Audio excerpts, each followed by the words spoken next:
하나님 말씀 보겠습니다. 요한계시록 2장 1절부터 7절 말씀까지입니다. 제가 가진 성경은 개역 개정판이라 여러분하고 조금 다를 수 있는데요. 이해해 주시기 바랍니다. 요한계시록 2장 1절부터 7절 말씀까지 제가 봉독하겠습니다. 에베소 교회 사자에게 편지하라. 오른손에 있는 7뼈를 붙잡고 7 금촛대 사이를 거니시는 이가 이르시되 내가 내 행위와 수고와 내 인내를 알고 또 악한 자들을 용납하지 아니한 것과 자칭 사도라 하되 아닌 자들을 시험하여 그의 거짓된 것을 네가 드러낸 것과 또 네가 참고 내 이름을 위하여 견디고 게으르지 아니한 것을 아노라. 그러나 너를 책망할 것이 있나니 너의 처음 사랑을 버렸느니라. 그러므로 어디서 떨어졌는지를 생각하고 회개하여 처음 행위를 가지라.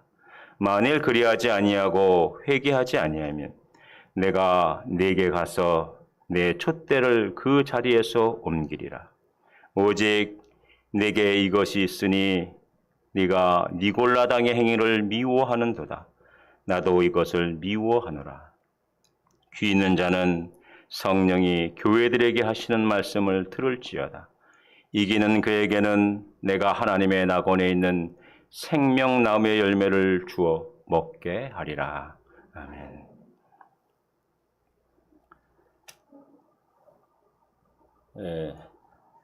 제가 작년 1월 달에 우리 솔리데오 기로레아교회 설립 주년에 와서 유다서의 말씀을 함께 나눴던 기억이 있는데요.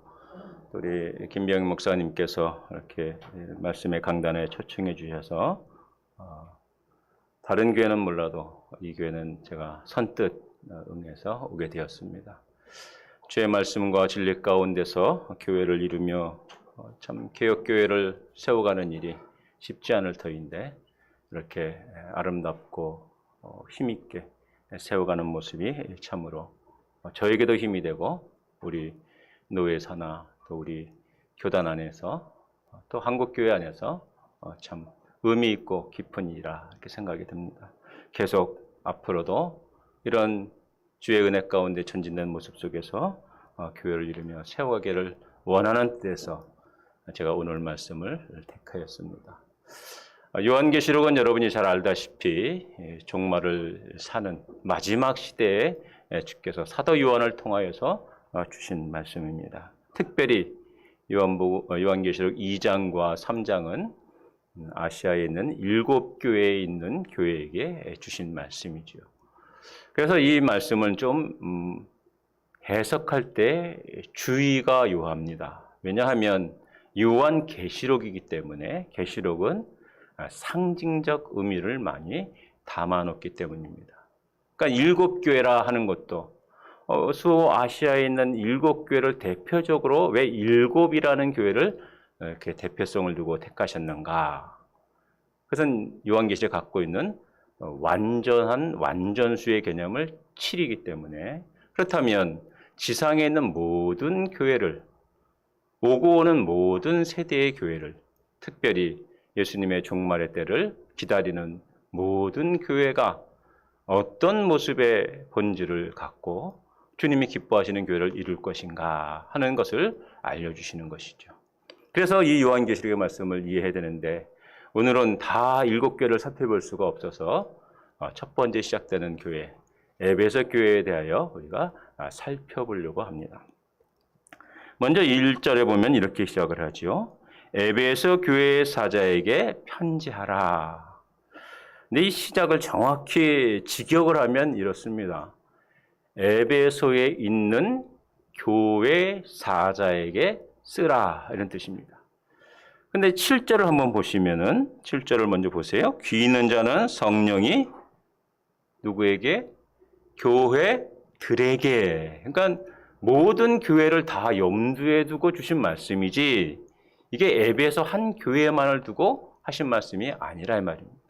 그러니까 7교회가 전부 결론이 똑같이 귀 있는 자는 성령이 교회들에게 주시는 말씀이다. 그러니까 한 교회의 특징과 그 칭찬과 그 책망을 우리가 칭찬은 받고 책망은 피하면 되겠다. 이게 아니고 모든 교회는 이 모습을 다 견지하고 있어야 된다는 것입니다. 주님이 마지막 종말까지, 주님의 재림에 이르를 때까지 지상에 있는 교회들이 갖춰야 될 모습이 무엇이며 무엇을 피하고 경계하는가 하는 말씀을 주셨다는 것이죠.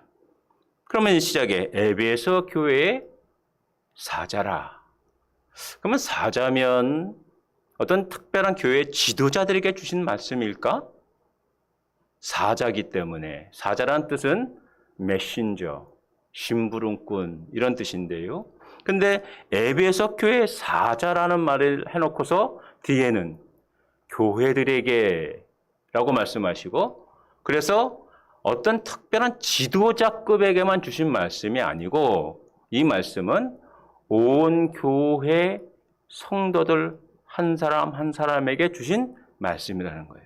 교회에게 주신 말씀인데, 그러면 에베소에 있는 교회에게 이렇게 하시면 될 것을 특별히 에베소에 있는 교회 사자라는 표현을 왜 하셨는가 하는 것이죠. 사자라는 뜻은 아까 말씀드렸듯이 메신저라, 심부름꾼이라. 그러니까 하나님의 뜻을 알려주고 전해주며 밝히는 역할을 사자, 메신저라고 표현한 것이죠.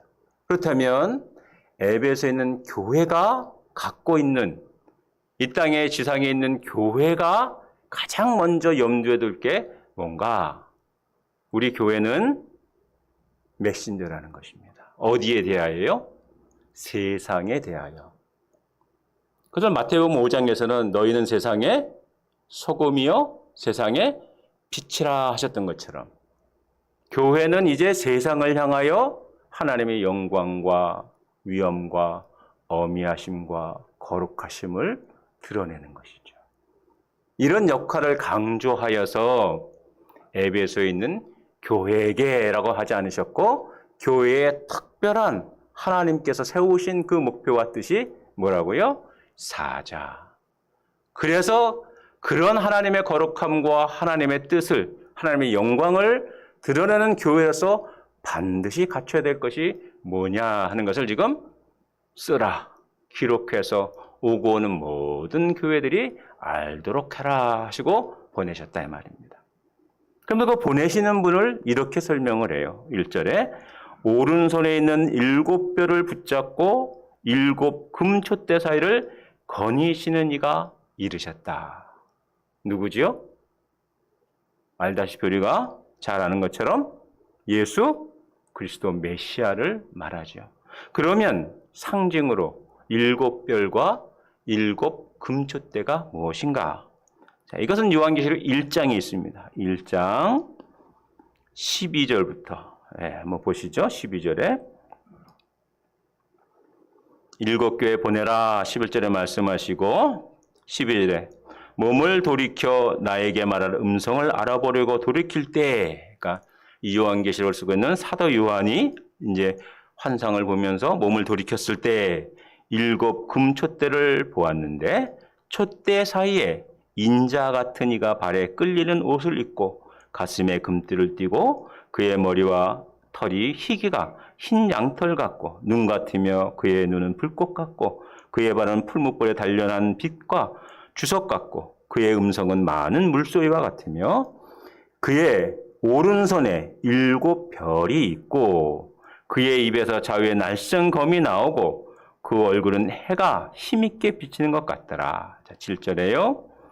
내가 볼 때에 그의 발 앞에 엎드려져 죽은 자 같이 되며 그가 오른손을 내게 얹고 이르시되 두려워하지 말라. 나는 처음이요 마지막이니. 그러니까 역사의 시작과 역사를 마치는 심판자로서를 말씀하시면서 18절에 곧 살아있는 자라.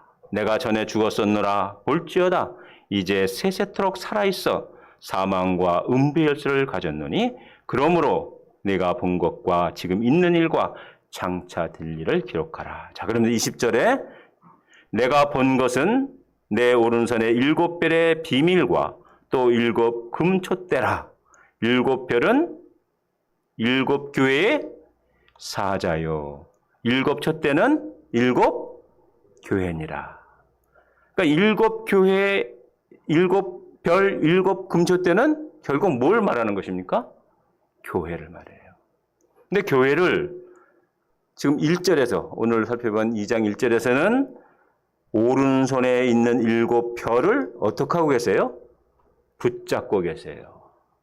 예수께서 교회를 붙잡고 계세요. 붙잡는다는 말은 전혀 흔들림이 없도록 그 권능과 능력으로 꽉 치고 계시다, 이 말이고요. 그 다음에 7 금촛대 사이 7 교회를 어떻게 하십니까? 거니신다. 이 말은 행하신다, 이 말이에요. 교회 사이를 두루두루 행하셔서 그 뜻과 그 본질대로 이루어가도록 하시는 분이시라. 누가요? 우리 사람이 아니라 이 말입니다. 주께서 붙잡고 계셔서 우리의 믿음과 우리의 신앙이 유지되고 있으며, 또요, 그분께서 친히 우리 가운데 행하심으로 교회가 교회의 모습을 갖추도록 계속 이루어가고 계시다 하는 것입니다. 그것을 먼저 알라 이거예요. 교회는 이런 것이라. 언제까지요? 주님 오시는 그날까지. 주님은 교회를 붙잡고 계시고 교회 안에 행하시고 계시다. 두루두루 행하시고 계시다. 그분께서 붙잡고 행하셔서 이루시고 어떻게 교회 모습을 갖춰가게 하시는가? 그 첫 번째가 지금 에베소 교회에게 알려주시는 것이에요. 그분이 어떻게 행하시는가? 그분이 어떻게 붙잡고 계신가?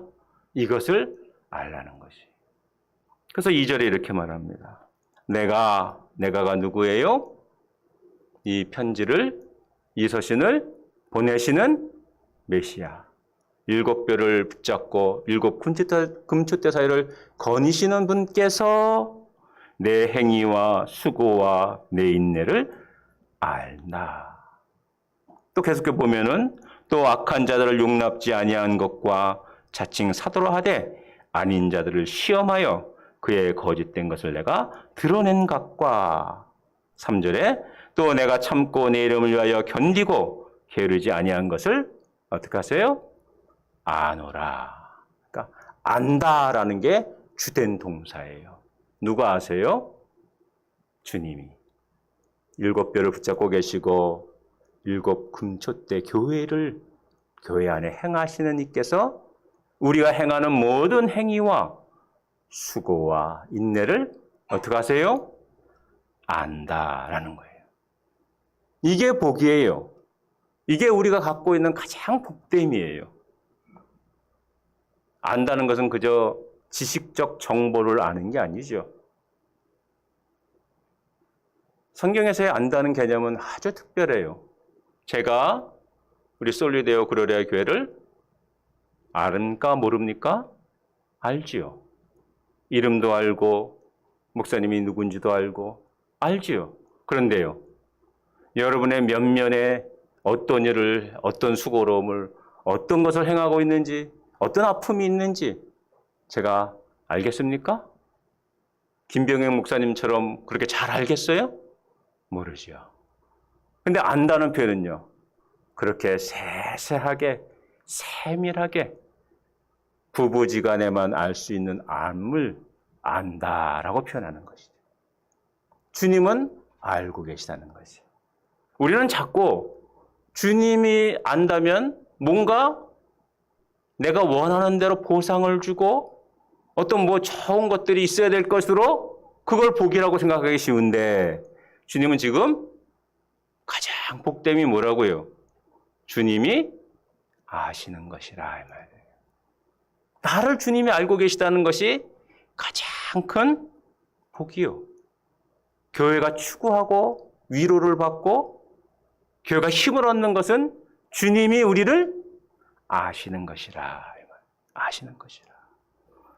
여기에 지나쳐서 뭔가 보상적으로 내 삶이 더 융택해지고 내가 원하는 소원대로 이루어지고 내 삶이 성공적으로 되고 이런 것을 복이라고 추구하는 것은 교회가 할 일이 아니라 말입니다. 아시는 것 이것만큼 큰 복이 어디 있느냐 이거예요. 그래서 안다라고 표현하신 것이에요. 내가 안다. 다른 더 복을 얘기하지 않으세요. 우리가 생각하는 것처럼 어떤 보상적인 것을 말씀하지 않으세요. 그런데 무엇을 알고 계시냐고 말하는가? 내 수고와 내 행위와 내 인내를 안다. 교회가 행하는 일, 교회가 수고하는 일, 열심히 견뎌내는 일, 이것을 아신다. 무엇에 대해서 행위를 하고 무엇에 대해서 수고하고 무엇에 대하여 인내하고 있는가? 그걸 설명하는 게 2절이에요. 내가 내 행위와 수고와 내 인내를 알고 또 이렇게 말했지만 또는 다시 말하면 이런 뜻이에요. 다시 말하면 악한 자들을 용납하지 아니하는 행위. 악한 자들을 용납하지 아니하려는 수고. 악한 자들을 용납하지 아니하는 그 인내를 내가 안다. 교회에 대한 칭찬은 바로 이것이에요.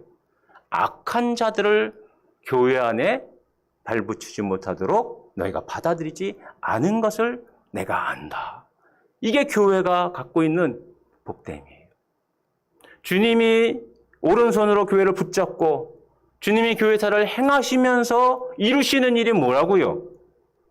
악한 자가 교회 안에 발붙이지 못하도록. 교회의 순결함과 정결함과 이것을 계속 고수할 수 있도록 주님이 붙잡고 계시고 주님이 행하신다.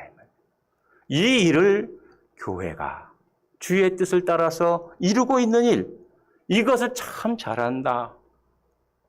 내가 안다. 너희가 그것을 행하는 것을 참으로 안다. 위로하고 격려하며 지금 칭찬하고 계시죠. 그럼 악한 자들이 어떤 자들인데요? 우리가 생각하는 것처럼 도덕, 윤리적으로 타락한 자들입니까? 살인자, 범죄자들입니까? 그런 게 아니죠. 지금 뭐라고 말합니까? 악한 자들을 용납지 아니한 것과 즉 이런 뜻이에요. 즉 자칭 사도라 하되 아닌 자들을 시험하여 그의 거짓된 것을 내가 드러낸 것, 이것을 안다. 교회를 파괴하고 회파하는 세력이 악한 자들인데 그런 자들이 어떤 자들이라고요? 자칭 사도라 한다 이 말입니다. 사도가 뭡니까? 주님의 보내심을 받았다고 교회를 위해서 섬기겠다고 세워진 자들이죠. 그런데 자칭이에요. 주님이 세우지 않았어요. 주님이 보내시지 않았어요. 그냥 자기들 스스로 주님의 보냄을 받았던 사도라고 말한다는 것이에요. 그래서 보세요. 잘 보세요. 자칭 사도로 하되 아닌 자들을 교회가 어떻게 해요? 시험하여. 이 말이에요. 왜 그들을 시험해야 됩니까? 거짓은 바로 그냥 즉각적으로 드러나지 않기 때문이에요. 이들의 위장술이 얼마나 강력한지, 얼마나 교묘한지, 교회 안에 그냥 있으면 저절로 밝혀지는 것이 아니라 이 말이에요. 한번 성경을 찾아보십시다. 고린도 후서 11장 13절을 한번 가보시죠. 고린도 후서 11장 13절에 사도 바울께서 고린도 교회에게 이렇게 말씀하십니다. 13절부터 함께 읽어볼까요? 15절까지 다 같이 시작. 그런 사람들은 거짓 사도요 속이는 일꾼이니 자기를 그리스도의 사도로 가장하는 자들이니라. 이것은 이상한 일이 아니니라. 사탄도 자기를 광명한 천사로 가장하나 그러므로 사탄의 일꾼들도 자기를 의의 일꾼으로 가장하는 것이 또한 대단한 일이 아니니라. 그들의 마지막은 그 행위대로 되리라. 자, 보세요. 그런 사람들은 거짓 사도요, 속이는 자들인데, 그들은 어떤 사람들인가? 자기를 그리스도의 사도로 가장하는 위장술에 능한 자들인데, 어느 정도로요? 이것은 이상한 일이 아니다. 왜냐하면 사탄도 자기를 뭐해요? 광명한 천사로 과장한다.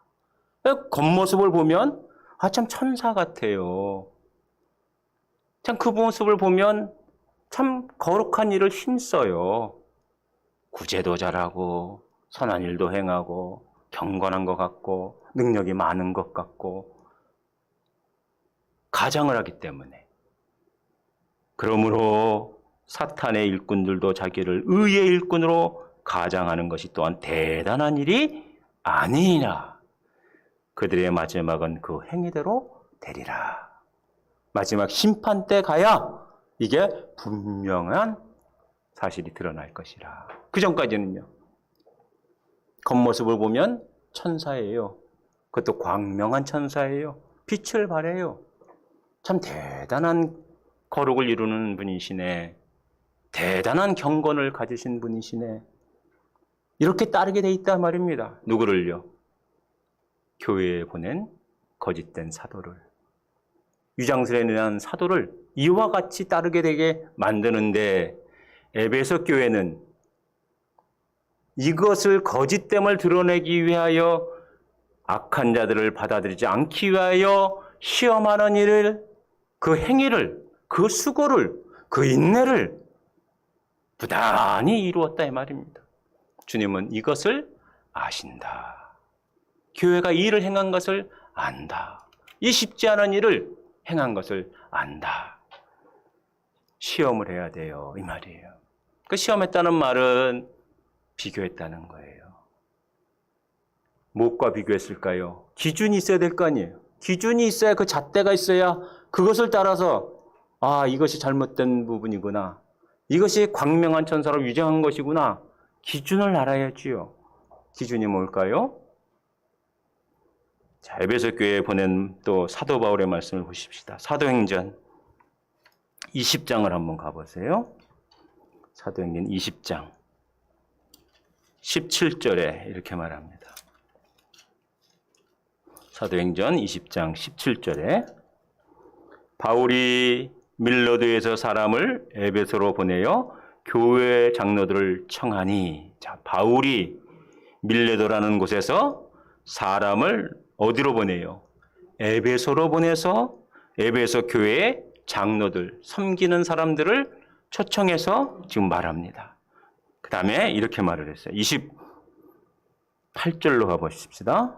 사도행전 20장 28절에 여러분은 자기를 위하여 또는 온 양떼를 위하여 삼가라. 성령이 그들 가운데 여러분을 감독자로 삼고 하나님이 자기 피로 사신 교회를 보살피게 하셨느니라. 내가 떠난 후에, 교회를 보살피는 일을 장로들이 어떻게 해야 되는가? 내가 떠난 후에 사도 바울께서 이제 이 에베소 교회를 떠나서 이제 마지막 예루살렘으로 가고 거기서 체포되고 감금되어 주의 사역을 더 이상 하지 못하게 되는 이런 일들이 이제 에베소에 다시 올 일이 없게 될 이때에 내가 떠난 후에 사나운 이리가 여러분에게 들어와서 그 양떼들을 아끼지 아니하며 또한 여러분 중에서도 제자들을 끌어 자기를 따르게 하려고 어그러진 말을 하는 사람들이 일어날 줄을 내가 아노라. 그러므로 여러분이 일깨워 내가 3년이나 밤낮 쉬지 않고 눈물로 각 사람을 훈계하던 것을 기억하라. 사도께서 3년여 에베소 교회에 주셨던 말씀을 기억하라. 왜요? 그건 사도 바울께서 개인적 지식과 개인적 의견을 준 게 아니고 사도로 오고는 모든 교회에 세워주신 뭐를요? 하나님의 말씀을 그 뜻을 따라서 전하고 가르치고 기록으로 남겨놓던 이 말씀을 기억하라는 거예요. 그러면서 32절에 지금 내가 여러분을 주와 및 그 은혜에 뭐예요? 말씀에 부탁하노니 그 말씀이 여러분을 능히 든든히 세우사 거룩하게 하심을 입은 모든 자 가운데 기업이 있게 하시리라. 사도 바울은 떠나나 사도 바울은 에베소에 더 이상 머물지 못하고 떠나나 이제 그 교회는 사도 바울께서 주셨던 그 기록된 말씀을 따라서 교회가 세워질 것이니 뒤에 들어오는 사나운 이들이 교우들을 양떼들을 헤집어서 이 믿음에서 떠나 자기의 이익을 따라 취하는 이런 자들이 일어날 것을 아는데 그때 어떡하라고요? 주의 말씀께 너희를 부탁하노라. 이 말은 주의 말씀을 기준을 삼아서 그들을 분별하여 내어 거짓된 것을 드러내게 해라. 이것이죠. 내가 33절에 주의 말씀을 따라서 분별할 때 이제 거짓 사도들을 보라는 거예요. 33절에 내가 사도께서 정말 주의 이름으로 보냄받은 사람은 어떻게 하는가?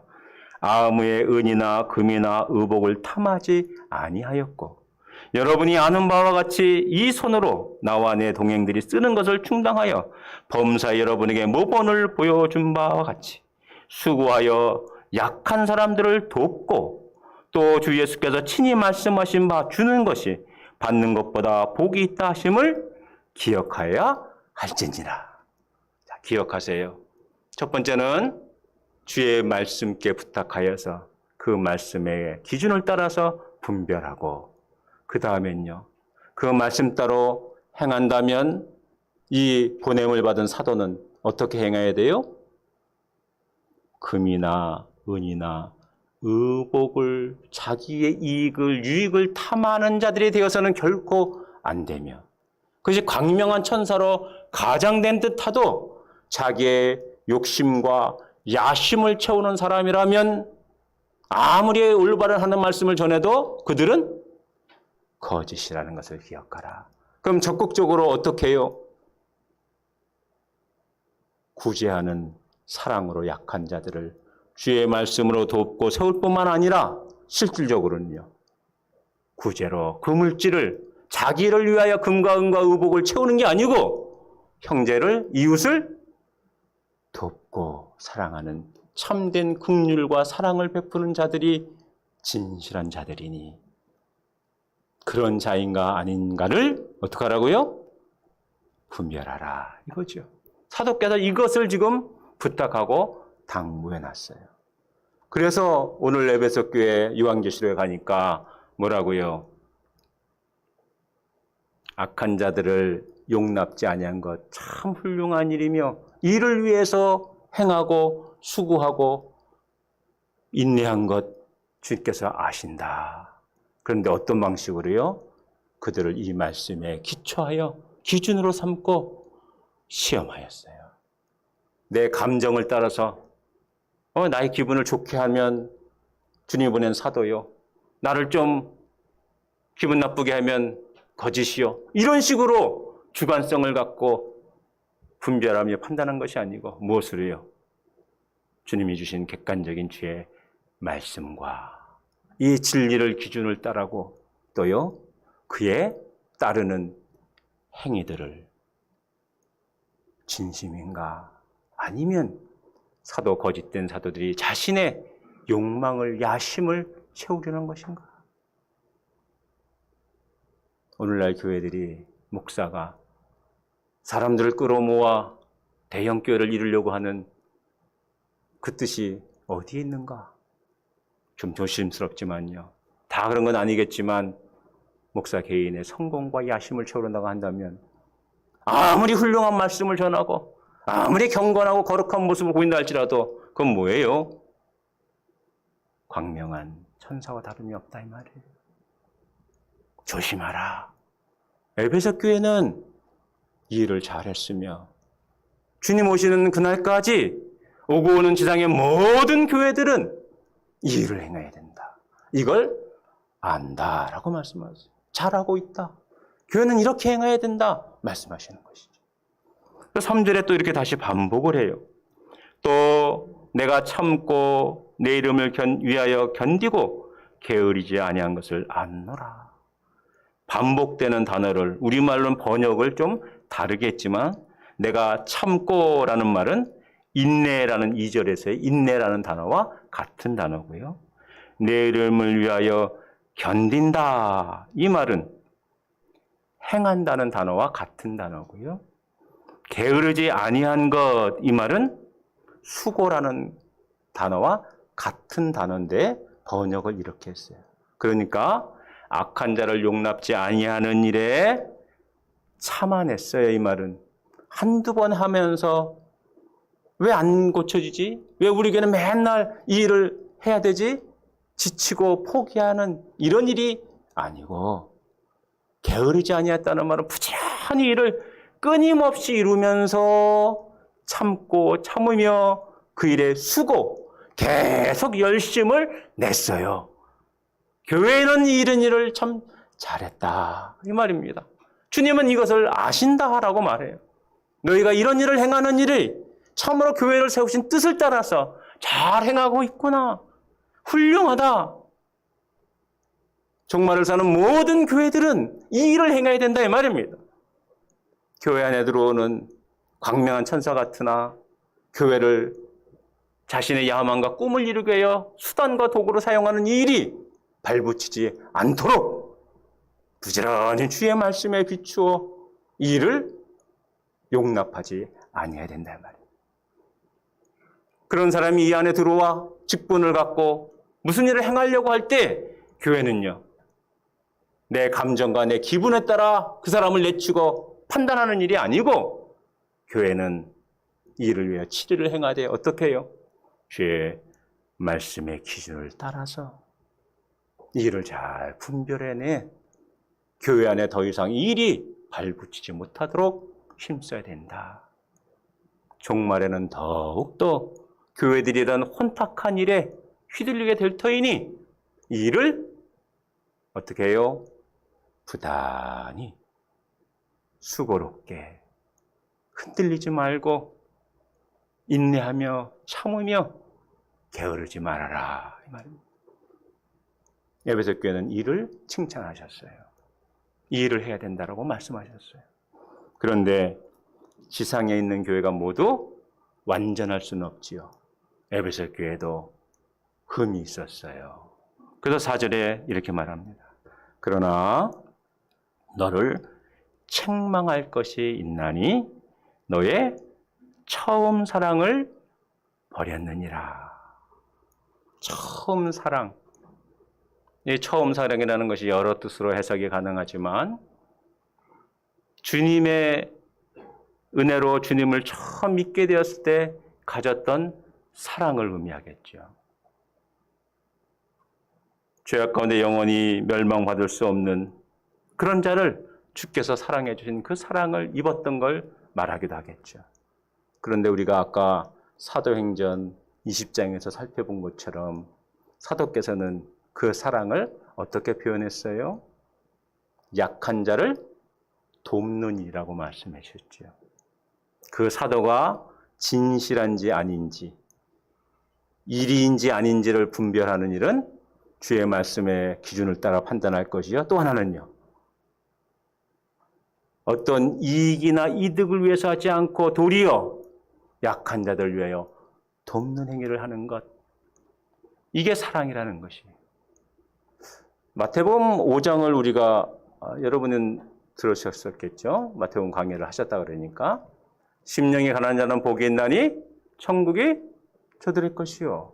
시작은 심령이 영적으로 내가 충만하지 못하고 파산된 자요. 그래서 주의 은혜를 입어야만 살 수 있다는 것을 고백으로 시작을 하지요. 그리고요. 그래서 애통해요. 내가 죽었구나. 주님한테 죽었구나. 근데 뭐가 없어서요? 의에 줄이고 목말라요. 하나님의 의가 없어서 내가 영적 파산자가 내가 죽었구나. 그래서 은혜를 구해요. 그래서 의로 채워진 자가 어떻게 해요? 화평케 한 자는 복이 있나니 그 다음에는요. 한번 가보십시다. 마태복음 5장. 5장을 가보세요. 6절에 의에 줄이고 목마른 자는 복이 있나니 그들이 배부를 것이며 그 다음에는요. 긍휼히 여기는 자는 복이 있나니 그들이 긍휼히 여김을 받을 것이라. 의로 채워진 자가 그 다음에 나오는 행위가 뭐예요? 다른 사람을 어떻게 해요? 긍휼히 여겨요. 이게 참된 사랑의 행위라 이 말입니다. 주의 은혜로 의로 체험을 받은 자가 내가 체험받은 것은 끝나는 것이 아니라 그 다음에는요. 다른 사람들을 긍휼히 여겨요. 그래서 마음이 순결함으로 청결함으로 이 믿음으로 행해서 그 다음 나오는 게 화평케 하는 거예요. 화평케 한다는 게 뭐죠? 다툼이 없다, 싸움이 없다 이런 게 아니고 화평은요. 제가 작년에 와서 이 화평케 한 자를 설명했는데 기억 못 하시겠죠, 그죠? 1년. 축구공이 바람이 빠져서 쭈글쭈글하면 공의 기능을 할 수 있습니까, 없습니까? 못하죠. 그래서 거기다가 공기를 주입해서 다시 바람을 넣어 공의 기능을 할 수 있게끔 만드는 게 뭐라고요? 화평케 하는 거예요. 하나님과 사람과의 관계 속에서 하나님의 형상대로 거룩함을 지음받아 하나님과 신령한 교통 속에 살게 만드는 것이 하나님이 사람을 만드신 형상의 모습이죠. 그런데 죄악으로 말미암아 하나님과 교통할 수 있는 사람과 사람 간의 교통이 온전히 이루어지지 못하는 상태가 되어버린 것을 성령의 은혜로 그것을 넣어서 이제는요. 하나님과의 교통과 사귐이 사람과 사람 간의 하나님의 형상을 따라서 복된 관계를 이룰 수 있게 만드는 것이 화평케 하는 자예요. 이런 자는 계속 주께서 화평의 은혜를 그에게 주시는 것이 천국 백성의 복됨이라. 이게 마태복음 5장이거든요. 자, 그렇다면 오늘 에베소에 있는 말씀을 에베소 교회를 향한 말씀을 본다면 다시 한번 가보세요. 처음 사랑을 버렸다. 이 말은 에베소 교회가 처음에는 이런 은혜를 따라서 긍휼을 베풀고 자비를 베풀고 이웃에 대하여 하나님의 그 사랑과 은혜를 함께 공유하면서 베풀었던 이 사랑에서 점점 멀어지게 됐다는 거죠. 이게 지상에 있는 교회의 어려움이에요. 예를 들면 진리를 따라 고수하다 보니 누가 거짓 사도인지 누가 이리인지를 늘 눈을 뜨고 바라다 보다가 조그만 흠만 보여도 그를 정죄하고 긍휼과 자비를 대하기보다는 그를 잘라내는 일에 바빴던 에베소 교회의 단점을 말씀하시는 거죠. 진리를 고수하다 보니 우리의 마음이 둔탁해지고 긍휼이 사라지고 자비가 사라지고 사랑이 점점 약해지는 이 모습을 지금 말씀하는 거죠. 처음 사랑을 버렸느니라. 진리를 고수하다 보니 교회가 이런 모습으로 가서는 안 된다. 이 말이에요. 이걸 좀 더 구체적으로 한번 찾아보십시다. 디모데전서 1장을 가보세요. 이 사랑이라는 게 뭐라고 말씀하시는가? 디모데전서 1장 3절에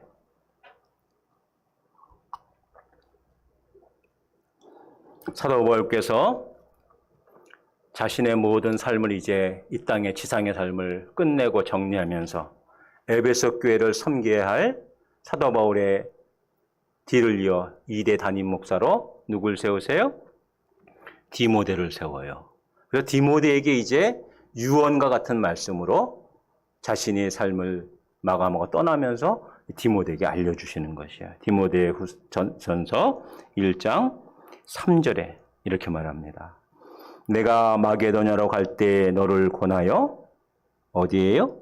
에베소에 머물라 한 것은 어떤 사람들을 명하여 다른 교훈을 가르치지 말며 신화와 끝없는 족보에 몰두하지 말게 하려 함이라. 자, 이때도 지금 시작이 뭐예요? 거짓된 말씀들이 그 안에 들어오지 못하도록 신화와 족보라는 것은 끝없는 전통을 얘기하면서 변론을 세우고 끝없는 다툼을 일으키게 하는 이런 일을 잘못된 것임을 드러내게 하려 합니다. 그러면서 이런 것은 믿음 안에 있는 하나님의 경륜을 이름보다 도리어 변론을 내는 것이라. 이 교훈의 목적은, 이 교훈이라는 말씀은 하나님의 기록된 모든 말씀을 염두에 두겠지만 특히 지금 사도 바울께서 디모데에게 주실 때는 구약의 율법의 말씀을 꼭 지칭해서 하는 것이죠. 이 교훈의 목적은 청결한 마음과 선한 양심과 거짓이 없는 믿음에서 나오는 사랑이거늘 하나님의 주신 말씀의 궁극적이고 최종적인 목적은 뭐냐는 거예요. 그건 지식을 말씀을 알라는 게 아니고 그 말씀을 힘써 지켜 자기의 자랑을 세우라는 게 아니고 어떻게 하라는 거예요. 그 말씀은 궁극적으로 형제를 사랑하게 하는 것이라. 그 말씀은 하나님을 사랑하게 하는 것이라. 우리가 십계명의 선포를 하고 맨 마지막에 주께서 주신 말씀을 함께 할 때 하나님은 사랑하고 또 누구들요? 이웃을 사랑하는 것이 이 말씀의 궁극적인 목적이라 이 말이에요. 그런데 그 사랑은 인간적인 측면에서의 동정심이나 인간적인 측면에서 사랑이 아니고 어디서 나와야 돼요? 청결한 마음에서 나와야 돼요. 청결한 마음은 어떻게 생겼습니까? 마태복음 5장 했잖아요. 심령이 가난하고 애통하고 무에 줄이고 긍휼히 여기게 되고 그 다음에요. 마음이 청결하게 됩니다. 의로 체험을 그리스도의 은혜와 사랑으로 체험을 입은 자들 속에 계속적으로 주의 마음으로 순결하게 되는 이 은혜를 입은 가운데서 나오는 사랑, 청결한 마음과 그 다음에는요. 선한 양심과 거짓 없는 믿음에서 나오는 사랑이 되도록 주의 말씀이 우리가 얼마나 불결한 자들인지 우리 마음이 얼마나 그 양심이 화인을 맞았는지 우리의 믿음이 얼마나 거짓된 것인지를 주의 말씀이 깨우쳐 주셔서 이런 것에서 정결함을 얻고 그리스도의 은혜와 주의 자비와 사랑과 십자가의 그 은혜 아래서 속함을 받은 자로서의 사랑을 이루도록 하는 것이 이 말씀의 최종적 목표요 결론이라 이 말이에요. 그런데 그러지 못한 이것을 경계하는 거예요. 이루어지지 않도록 지금 디모데를 교회에 세워놓은 사도를 세우는 목적이 바로 이것인데 그 다음 보세요. 6절이 사람들이 이에서 벗어나 헛된 말에 빠져 내가 교훈을 잘한다. 주의 말씀을 잘한다. 이러면서 주의 말씀 가지고 변론을 하는데 실제는요. 거짓 없는 믿음과 순결한 믿음과 청결한 마음에서 나오는 사랑은 없어요. 자기 지식의 자랑만 하고 우리는 이렇게 잘하고 있다고 교만되게 행하고 있다 이 말이에요. 사람들이 이에서 벗어나 헛된 말에 빠져 율법의 선생이 되려 하나 선생이 자꾸 되려고 해요. 가르치려고만 해요. 나는 잘 알고 있다고 자랑하려고만 해요. 야심에 찬 거죠. 자기가 말하는 것이나 자기가 확증하는 것도 깨닫지 못하는도다. 그러나 율법은 사람이 그것을 촉법하였으면 선한 것임을 우리가 아노라. 하나님 말씀을 잘 알고 하나님 말씀을 잘 듣고 이렇게 예배하면서 주의 은혜의 말씀 속에서 이 강설 안에서 우리가 깨닫고 나서는요. 어떻게 하라는 거예요? 나는 잘 알고 있네. 이 말씀의 기준에 볼 때 내 형제는 잘못됐네. 정지하고 판단하는 것으로 그를 끊어내고 내치는 것으로 가는 것이 아니고 어떻게 돼요?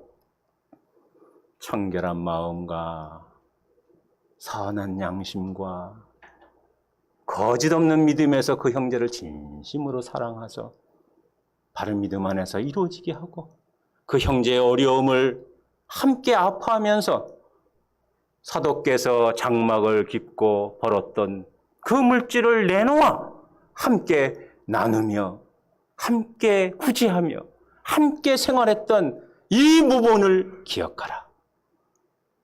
교회가 수천억 들여서 건물을 화려하게 짓는 일이 선한 양심에서 나온 일이라고 할 수 있겠어요?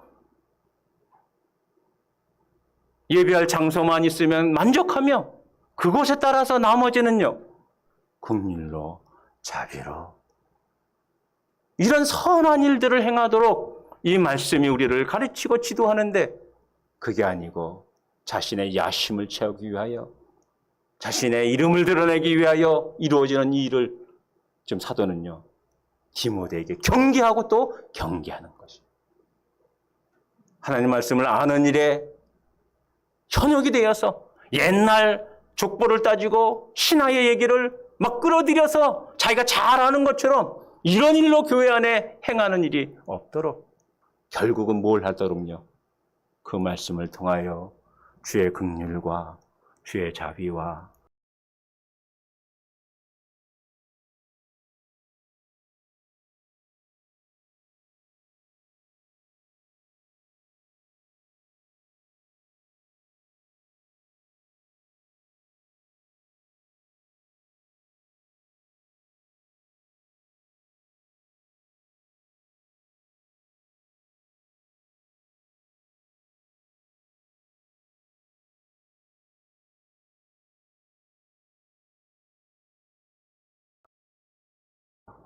그러므로 어디서 떨어졌는지를 생각을 하라 이 말입니다. 먼저는 내 믿음의 위치가 지금 어디인가? 내 믿음의 수준이 지금 어디인가? 이 바른 기준 앞에 내가 온전히 세워지고 있는 것인가? 우리 교회가 이 모습을 바르게 견지하고 있는 것인가? 지식 아는 것 하나님 말씀에 고수 하다가 혹 떨어진 것은 아닌가? 어떻게 하라고요? 생각하라. 늘 자기를, 우리 교회를 되짚고 되돌아보라 이 말이에요. 그래서요, 회개해라.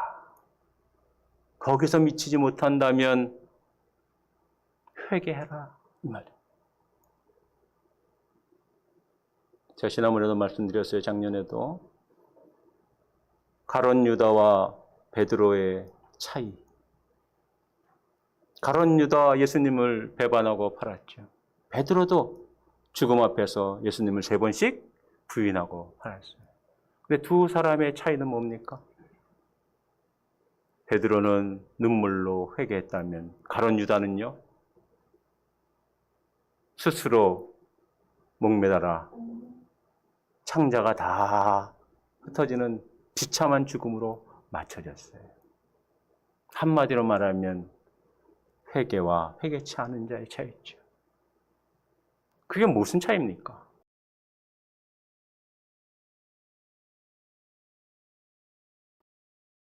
용서하시고 사하시는 능력의 그 은혜의 주님이심을 믿는다면 부인했던 죄까지도요, 3번씩 예수님을 저주하면서 부인했던 죄도 사함을 받을 수 있다는 것을 알고 그분 앞으로 나아가는 회개를 이루는 자요. 가룟 유다는요, 차마 이것까지 주께서 용서할 수 있겠는가? 자기 생명을 자기가 스스로 책임지려고 하는 회개치 않은 자의 모습이라. 이 차이지요. 교회는 얼마든지 진리를 고수하다가 사랑을 놓쳐버릴 수 있게 돼요. 이 진리 하다가 나도 모르게 거짓된 믿음 속에서 교회가 세워지기도 해요. 이럴 때 우리의 참된 기준이 무엇인지를 생각하고 거기서 떨어졌다면요, 뭘 해야 됩니까? 그 은혜와 능력이 많으신 주 앞에 나를 솔직히 내어놓고, 주님, 이런 모습을 이루지 못한 나를 용서하시고 은혜와 능력으로 다시 붙잡아 세우시사 주의 은혜를 따라 진리를 고수하면서 사랑을 행할 수 있는 자 되도록 은혜와 자비와 긍휼을 베풀어 주옵소서. 어떡하라고요? 회개하라. 생각하고 알았다고 포기하고 가룟 유다처럼 자기 혼자 책임지겠다고 이 교회는 아니야, 이러며 교회를 떠도는 자들이 아니요, 그 안에서 눈물로 회개하며 다시금 세워지도록, 자신을 고쳐 세우도록 어떡하라고요? 주님께 자기 자신을 내어 맡기며 그 능력의 손 앞에 자기를 내어 맡기는 회개하는 자들이 되라 이 말이죠. 그러므로 어디서 떨어졌는지를 생각하고 회개했다고 인정했다고 끝이에요? 아니고 어떡하라고요? 처음 행위를 가지라. 결국 뭘 행하라는 거예요? 긍휼을, 사랑을 궁극적으로 행해야 돼요. 우리는 그 모습으로 살아야 돼요. 그 모습을 이루어야 돼요. 오늘 아까 잠시 우리 집사님하고 얘기했는데 어렵지요. 힘들지요. 언뜻 생각하면 이런 삶이 참 나를 옥죄는 것 같고 참 거북스럽고 부담스러운 것 같은데 어떤 유명한 의사가 이런 말을 했어요. 건강은 전염되지 않는다. 바이러스가 전염시키고 악한 것들이 우리를 전염시켜 질병에 악하게 빠지게 한다. 이 말은요. 건강하려면 가만히 있으면 저절로 되는 게 아니고 건강을 위하여 운동도 하고 신선한 공기도 쐬우고 좋은 생각해야 되는 것처럼 우리가 뭔가 수고로움을 해야 되는 것처럼 영적 건강을 위해서는요. 그저 가만히 있으면 영적으로 사랑을 이루어내고 이런 것이 아니고 어떻게 해요? 처음 행위를 가지려고 부단히 한 걸음씩 한 걸음씩 내 마음을 고치고 거짓된 것을 빼내고 이런 일을 주의 말씀에 비춰 이뤄가는 일을 하나씩 하나씩 이루어야 되는 것이에요. 그래야 영적으로 건강해지는 것이죠. 이게 바로 우리의 영적 행복과 건강을 위해서 우리를 옥죄는 것 같으나 사실은 죄악을 빼내는 일인 것이죠. 높은 산을 오르려고 하면 야, 저 산을 어떻게 오르냐? 저 800m 고지를 어떻게 올라가지? 에이, 포기하자. 이게 아니고 오르자. 한 걸음부터 내딛기 시작하면 계속해서 오르면 오를수록 가다가 버거우면 좀 쉬었다가 올라가면 결국은요. 오르게 되지요. 원수를 사랑하라는 것이 첫사랑의 궁극적 모습이라면 오른뺨을 치면 왼뺨을 돌려대고 오리를 가자 하면 십리를 가고 거두들지 않은 이께 속옷까지 추는 일을 어떻게 이룰 수 있단 말인가? 이런 사랑을 어떻게 이룬단 말인가? 아유, 이럴 수가 없네. 그거는 이상향적으로 주신 말씀이요. 인생들이 이룰 수 없는, 도무지 이룰 수 없는 말씀이라 포기하면요. 평생 가도 못 이루죠. 그런데요. 지금, 오늘 조그만 사소한 것 하나를 형제를 용서하고 사랑하는 일을 열을 다 행하지 못해도 하나라도 내가 지금 하나씩 하나씩 이루어간다면요. 그 일을 이루게 된다 이 말이에요. 너희가 어디서 떨어지는 일을 먼저 알고 생각하고 이것이죠. 생각을 해요. 그 다음에는요.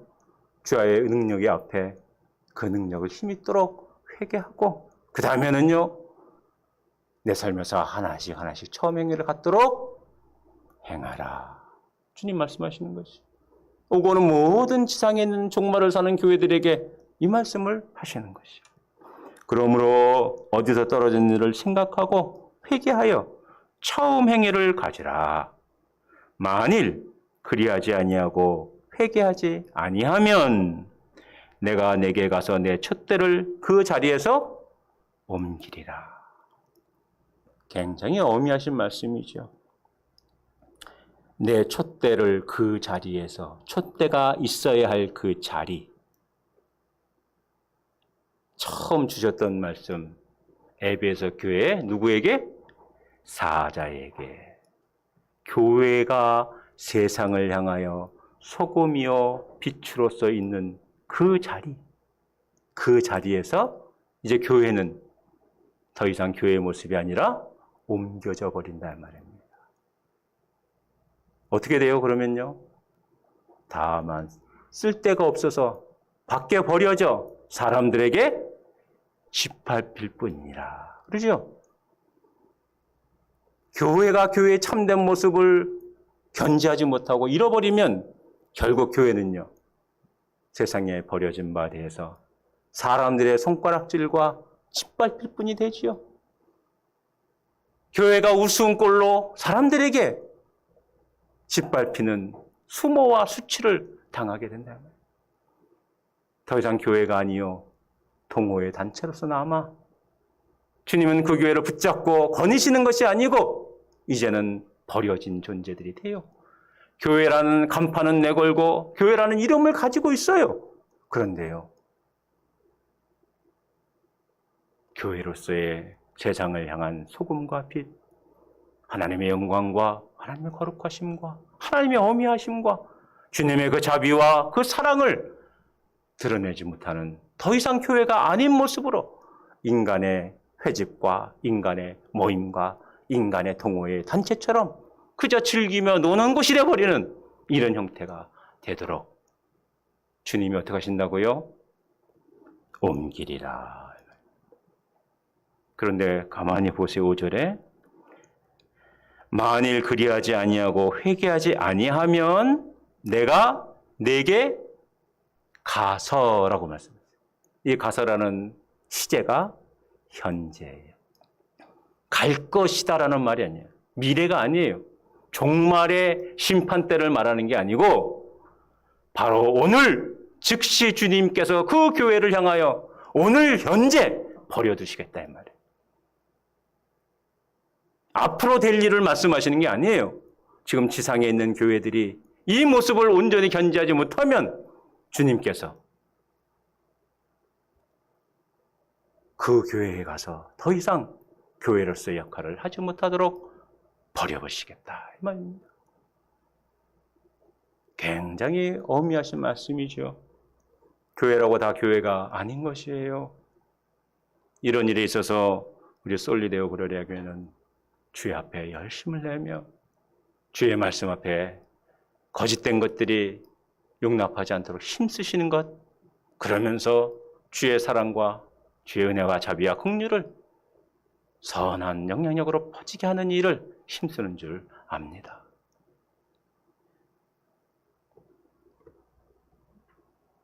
그런데요, 자, 이러다 보니까 또 사랑 이러다 보면 뭐가 약해지기 쉬워요? 진리를 또 고수하는 일에 좀 적당하게 사람들을 서로 용납하고 사랑하는 일이 벌어지기 쉬우므로, 그래서 6절에 또 주님이 다시 말씀하세요. 오직 내게 이것이 있으니, 내게가 누굽니까? 에베소 교회가 이것이 있으니 내가 니골라당의 행위를 미워하는도다. 니골라당은요,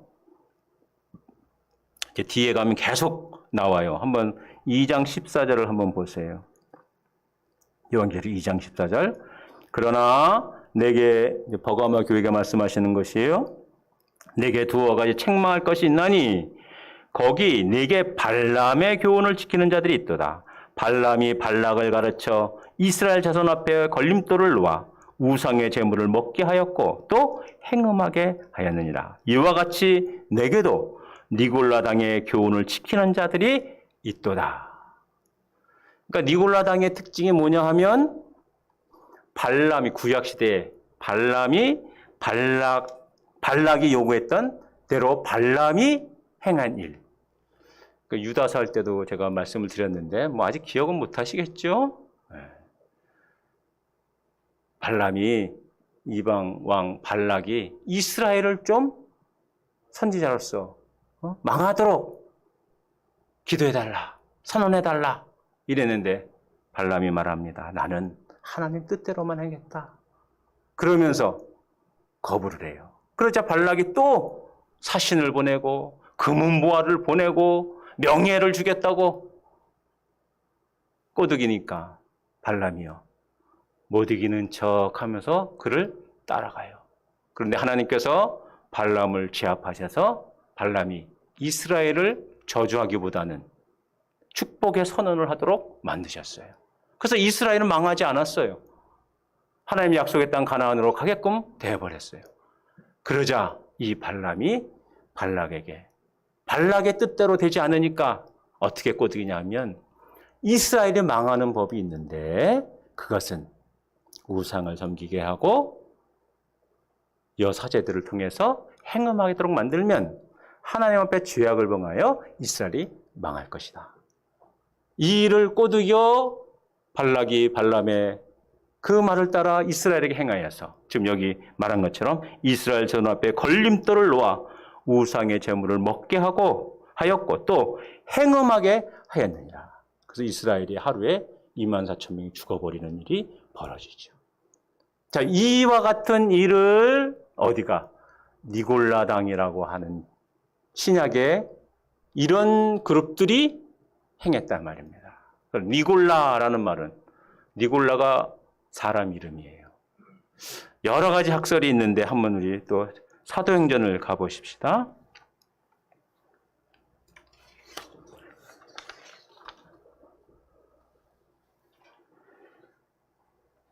사도행전 6장을 한번 가보세요. 6장 5절에.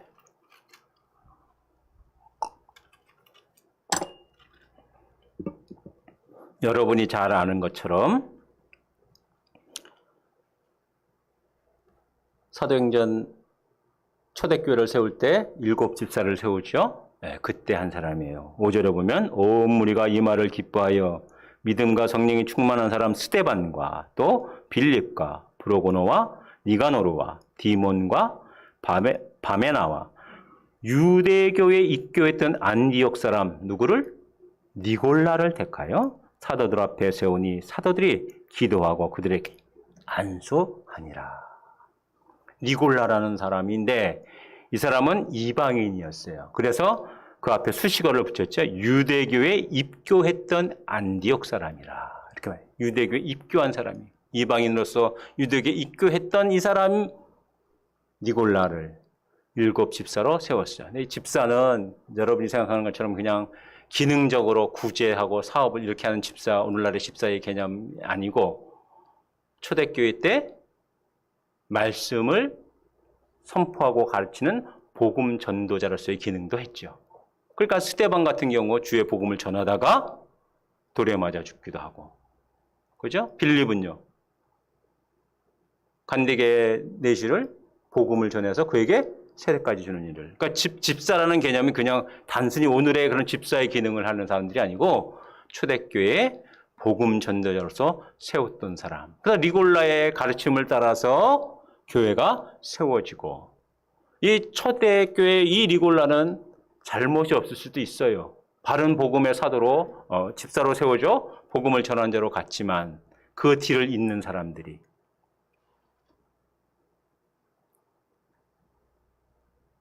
니골라의 가르침을 잘못 이해해서 한 번 구원받으면 이제는 하나님의 은혜를 받았으니 어떻게 행해도 구원을 받는다. 오늘날에 이단들이 이런 가르침을 가르치죠.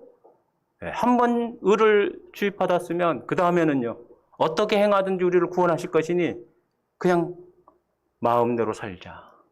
윤리 도덕이 타다락하는 하나님의 의와 경건을 이루는 일에 게으러지고 필요 없다시 가르치는 자들. 그 니골라라는 헬라 말의 정확한 뜻은 백성들을 파괴하는 자라, 이런 뜻이죠.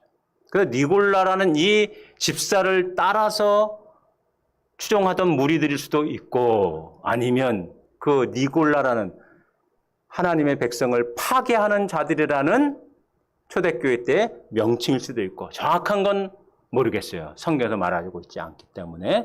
그러나 대다수의 사람들은 이 니골라의 처음의 가르침은 주의 은혜 안에서 복음을 받고 참 복음의 자유를 누리던 사람들이었으나 이것이 세대를 거듭하면서 이들이 교회 안에 어떻게든 우리가 다 구원받으니 우상 제물을 마음대로 먹어도 되고 우리가 행음을 했다 할지라도 하나님께서 우리를 구원하신다는 이런 하나님의 거룩한 말씀 따로 행하는 일에 게을러지는 이런 것을 가르쳤던 자들을 지금 니골라라고. 왜요?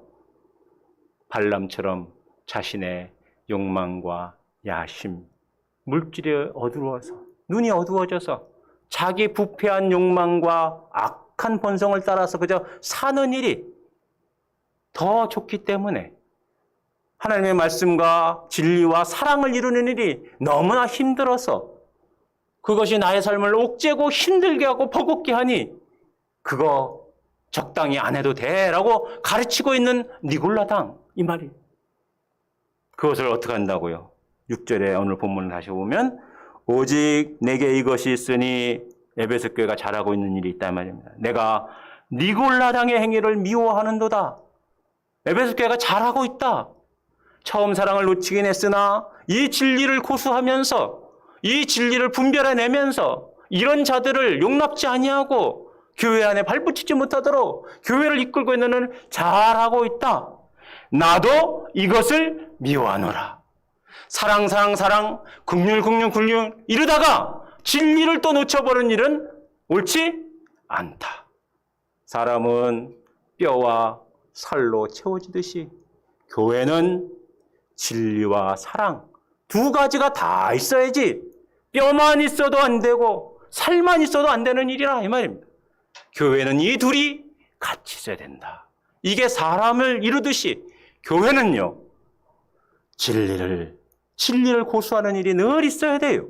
동시에 그 진리가 궁극적으로 사랑을 이루도록 진리를 아는 일로 바치지 말고 그걸 자기 자랑으로 만지지 않고 자기 만족으로 채우지 말고 결국은 내 삶에서 주의 긍휼과 자비와 형제 이웃을 돌보고 사랑하는 일로 이루어지도록 형제를 사랑하고 돌보는 일을 하다가 진리의 말씀을 그저 놓쳐버리는 이런 일이 이루어지지 않도록 이 둘을 견지하라 이 말입니다. 그래서 마지막 종말 사는 교회에게 에베소에 있는 교회에게 역사적으로 실제 존재했던 이 교회에게 주께서 말씀을 주셨죠. 지금은요 터키에 있는 지역인데 에베소 교회가 존재할까요? 안 할까요? 없어졌어요. 터만 있어요. 저는 안 가봐서 모르겠는데 조그마한 기차 간이역만 존재한대요.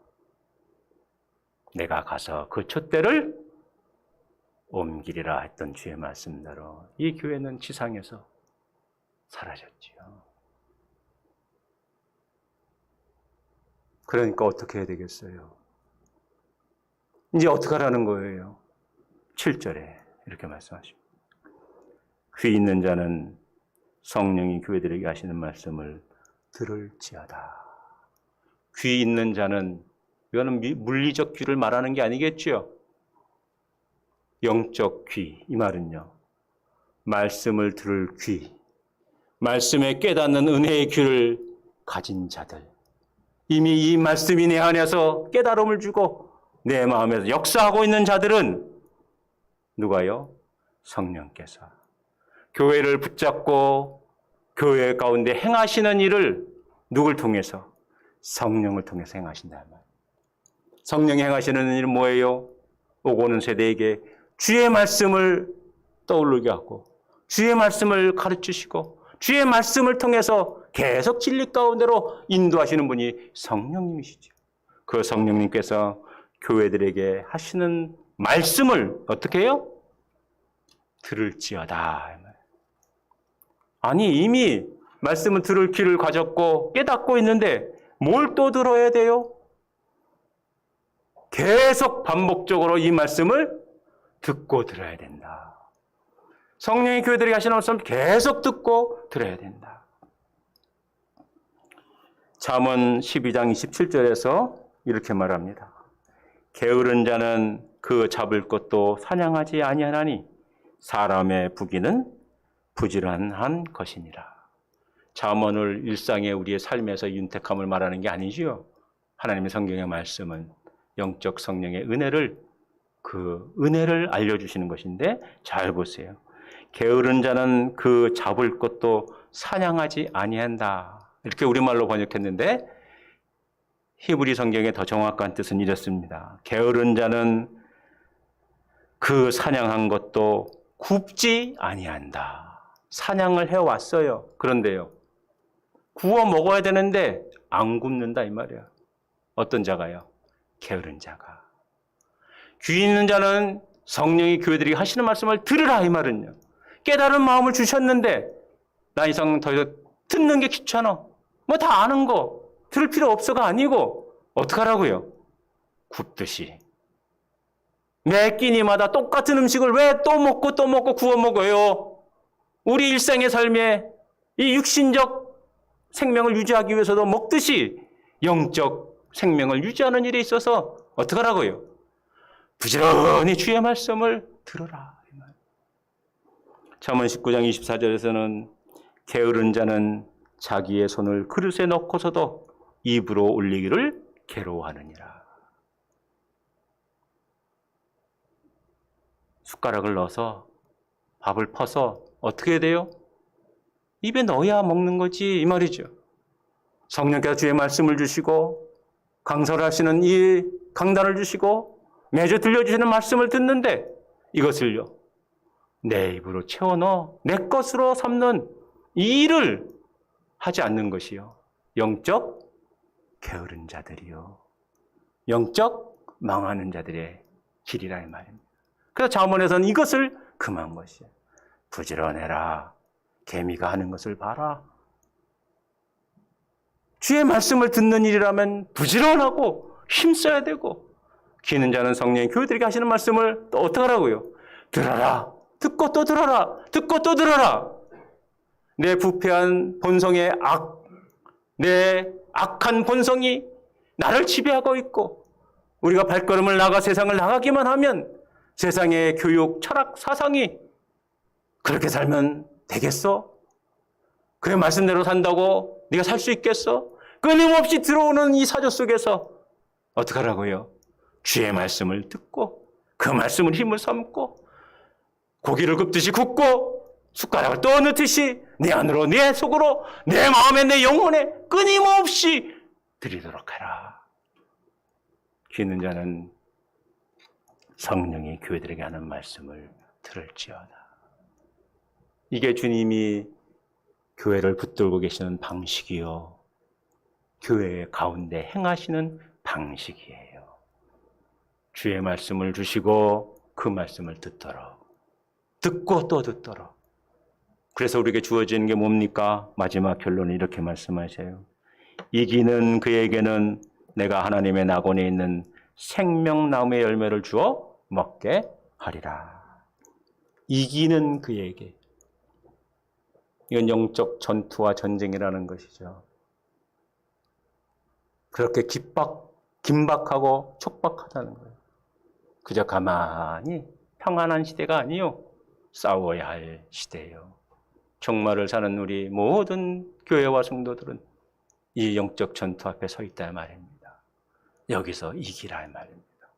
이기는 게 뭡니까? 주의 진리의 말씀을 잘 고수하고 거짓되고 악한 자들을 시험하여 교회 안에 내 안에 들어오지 않도록 세상의 풍조와 사조를 잘 분별해낼 뿐만 아니요. 처음 사랑으로 형제를 이웃을 사랑하는 일을 지속적으로 이루는 그에게 어떡하세요? 내가 하나님의 낙원에 있는 생명나무의 열매를 주워 먹게 하리라. 에덴 동산에서 주께서 세우셔서 그 생명나무를 통하여 이때 생명은 그저 호흡하고 사는 게 아니죠. 하나님과 영적 신령한 교통 속에서 요한 1서의 말씀대로 하면 남녀가 깊이 사귀듯이 데이트하듯이 주님과의 깊은 사귐 속에서 계속 이루어지는 영적 생명의 교통의 삶을 이루어지게 하겠다. 어떤 사람에게요? 이기는 자에게. 뭐에 이겨요? 광명한 천사처럼 거짓 사도로 교회 안에 들어와 세상에 혼탁하게 물들게 하는 이런 거짓 가르침에서 그들을 시험하여 잘라내고 내 안에 그것이 들어오지 못하도록 잘 지켜내며 동시에 그 은혜를 따라서 형제를 자비와 긍휼로 사랑하는 이 일을 그 행위와 그 수고와 그 인내를 게으르지 아니하고 부단히 이루는 사람. 더 구체적으로는 성령이 교회들에게 하시는 말씀을 끊임없이 듣고 그 깨달음으로 살아가는 인생은 하나님과 주님과의 영적 생명의 교통 속에서 더 깊은 교제와 은혜 가운데 살게 되는 이 복됨을 누리게 되느니라. 저와 여러분, 우리 솔리데오 글로리아 교회가 이 은혜 안에서 더 든든히 세워져 오고는 모든 교회 가운데 하나님의 귀감이요 모범이 되는 교회로 주의 영광과 거룩과 선을 드러내는 복됨이 충만하기를 소원합니다.